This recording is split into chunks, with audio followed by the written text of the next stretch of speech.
Saudara, dari kasus penculikan dan pembunuhan bocah berusia 11 tahun di Makassar, Sulawesi Selatan, polisi hingga kini belum menemukan kaitan kasus penculikan dan pembunuhan dengan jaringan perdagangan organ manusia. Pelaku melakukan tindakan kejinya karena tergiur iklan imbalan 1,2 miliar rupiah.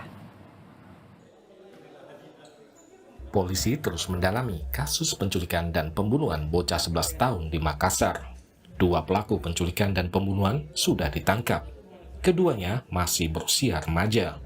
Menurut polisi, dua remaja ini mengaku menculik dan membunuh korban karena tergiur informasi di internet atas jual beli organ tubuh hingga 1,2 miliar rupiah. Menurut polisi, pelaku hanya mencoba mengakses situs perdagangan organ manusia, namun ternyata situs tersebut fiktif. Belum kita temukan jaringan perdagangan organ, ya. Untuk sementara belum kita temukan. Karena hasil pemeriksaan kita, si tersangka ini baru mau coba-coba dan ternyata alamat yang dihubungi itu fiktif.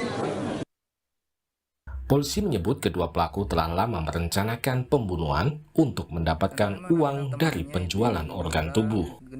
Dari motif yang kita lihat, Mbak, dari bulan Maret sampai bulan Desember dan kejadian pada Januari, mereka sudah berencana untuk melakukan pembunuhan. Siapapun yang dilihat, anak-anak yang dilihat akan diambil organ tubuhnya. Karena kita lihat bahwa motif dari pelaku itu terobsesi, Mbak. Ya. Dia searching di Google, di website Yandex itu organ sel, yaitu seperti apa yang disampaikan tadi oleh Bapak Kapolres Tabes, yaitu ingin mendapatkan uang secepat mungkin dengan uang yang cukup besar, gitu Mbak. Aku memanggil dan membujuk saudara FS atau korban dengan iming-imingan 50.000 untuk membersihkan rumahnya di Jalan Batu Raya juga.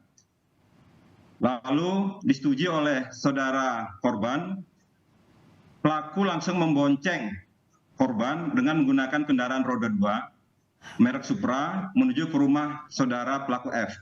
Ya. Nah, di sini pelaku A menyampaikan kepada pelaku F, ini ada korban. Ya. Pelaku F mengiyakan atau menyetujui dengan kalimat yang berkata, "Oh, kau ja." Itu artinya, "Oh, kau ja, oh iya." Oh. Nah, kemudian pelaku membawa korban, kedua pelaku membawa korban ke rumah pelaku A. Nah, di rumah pelaku A ini korban diberi laptop untuk bermain internet, Mbak. Ya ampun. Nah, di saat korban bermain internet, lalu pelaku A mencekik korban dari belakang. Geram dengan kasus pembunuhan ini, sejumlah warga sempat mendatangi dan merusak rumah dua remaja pelaku penculikan dan pembunuhan. Tim Liputan Kompas TV.